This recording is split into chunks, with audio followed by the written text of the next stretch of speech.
আসসালামু আলাইকুম ওয়া রাহমাতুল্লাহ। সুপ্রিয় আলোর পথের দর্শক মণ্ডলী, আশা করি মহান আল্লাহ রাব্বুল আলামিনের অশেষ মেহেরবানি ও দয়ায় আপনারা সবাই ভালো আছেন। প্রিয় দর্শক, একজন ভাই প্রশ্ন করেছেন, মৃত মানুষ কি কবর থেকে দুনিয়ার সব কিছু দেখতে পায়? যেমনটি বলা হয়ে থাকে, রুহরা প্রতি বৃহস্পতিবার এসে তার আওলাদদের কাছ থেকে সাহায্য প্রার্থনা করে।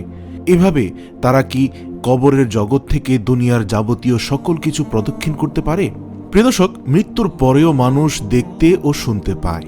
যে মানুষের জন্ম হয়েছে তাকে অবশ্যই মৃত্যুবরণ করতে হবে। দুনিয়া সৃষ্টি হবার পর থেকে অনেক মানুষের জন্ম হয়েছে এবং একটা নির্দিষ্ট সময় দুনিয়াতে বসবাস করার পর তাকে মৃত্যুবরণ করতে হয়েছে। প্রত্যেক মানুষকে মৃত্যুবরণ করতে হবে। এ বিষয়ে পবিত্র কোরআনে মহান আল্লাহ তাআলা বলেছেন, কুল্লু নাফসিন যায়িকাতুল মাউত, সূরা আলে ইমরান আয়াত নম্বর 85। অর্থ হচ্ছে, প্রত্যেক প্রাণকে মৃত্যুর স্বাদ গ্রহণ করতে হবে, অর্থাৎ জন্মিলেই মরিতে হবে। তিনি আরো বলেছেন, মৃত্যু যন্ত্রণা সত্যি সত্যি আগমন করবে, যা থেকে তুমি অব্যাহতি চাচ্ছিলে, সূরা কাহাফ আয়াত নম্বর 19। আল্লাহ তাআলা আরো বলেন, কখনোই নয়, যখন প্রাণ উষ্ঠাগত হবে এবং বলা হবে কে তাকে রক্ষা করার জন্য ঝাড়ফুঁক করবে, আর সে মনে করবে যে বিদায়ের সময় এসে গেছে, সূরা কিয়ামা আয়াত নম্বর 26 থেকে 28। আমাদের প্রিয় নবী সাল্লাল্লাহু আলাইহি ওয়াসাল্লাম বলেছেন, জীবনের স্বাদ বিনষ্টকারী মৃত্যুর কথা তোমরা বেশি বেশি স্মরণ করো, তিরমিজি, নাসাই 682 নম্বর হাদিস। তাই প্রতিটি মুসলমানের কর্তব্য হল অধিক হারে সৎ আমল করা এবং মৃত্যুর জন্য প্রস্তুতি গ্রহণ করা। একটা জীবিত মানুষের হৃৎপিণ্ড যখন থেমে যায়, শরীরটা যখন নিথর হয়ে যায়, আর চিকিৎসক ঘোষণা করে দিয়ে দেন তিনি আর বেঁচে নেই, এ কথা শোনার পর শোক নেমে আসে মৃত ব্যক্তির পরিবারের মধ্যে। তবে তিনি কি জানেন, এই শোক, এই আহাজারি সেই মৃত ব্যক্তিটিও শুনতে পান? গবেষকরা এমনটি দাবি করেছেন, তাত্ত্বিকভাবে একজন মানুষ মৃত্যুর কোলে ঢলে পড়লেও একেবারে তিনি ফুরিয়ে যান না। তার চেতনা নির্দিষ্ট সময় পর্যন্ত সজাগ থাকে। এমনকি মৃত ব্যক্তিকে কবরে রাখার আগ পর্যন্ত আত্মীয় স্বজন সহ সকল মানুষের কথাই তিনি শুনতে পান, কিন্তু তার কিছু করার জন্য শক্তি বা সামর্থ্য থাকে না। নিউ ইয়র্ক শহরে NUL মেডিকেল ইউনিভার্সিটি গবেষক তাদের গবেষণায় এটাই প্রমাণ পেয়েছেন।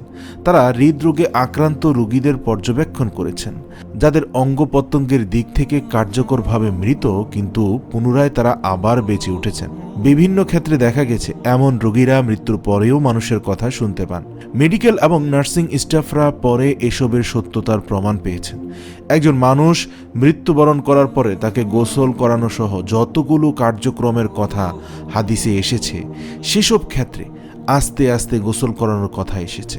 আর আস্তে আস্তে গোসল করানোর কারণ হিসাবে উল্লেখ করা হয়েছে যে জোরে করলে মৃত ব্যক্তি কষ্ট পাবে। সুবহানাল্লাহ, আজ থেকে 1400 বছর পূর্বে আমাদের নবী সাল্লাল্লাহু আলাইহি ওয়াসাল্লাম যে কথাগুলো বলে গিয়েছিলেন, গবেষকরা এখন গবেষণা করে সেই বিষয়গুলো প্রমাণ করছে। এইদিকে ইসলাম বলে মৃত ব্যক্তি জীবিতদের কর্মকাণ্ড দেখতে বা কথাবার্তা শুনতে পায় না। আল্লাহ রাব্বুল আলামিন রাসূল সাল্লাল্লাহু আলাইহি ওয়াসাল্লামকে উদ্দেশ্য করে বলেন, নিশ্চয়ই আপনি মৃতদেরকে শোনাতে পারবেন না, সূরা নামল 80, সূরা রুম 52। অন্যত্র তিনি বলেন, আপনি কবরবাসীকে শোনাতে সক্ষম নয়, সূরা ফাতির আয়াত নম্বর 22। অনেকেই রাসূল সাল্লাল্লাহু আলাইহি ওয়াসাল্লাম এর একটি হাদিস দ্বারা মৃত ব্যক্তির শোনার উপর দলিল পেশ করেছেন, যেখানে তিনি বলেছেন, মানুষ যখন যাপন সেরে চলে যায়, কবরে মৃত ব্যক্তি তাদের স্যান্ডেল বা জুতার আওয়াজ শুনতে পায়, বুখারী ও মুসলিম।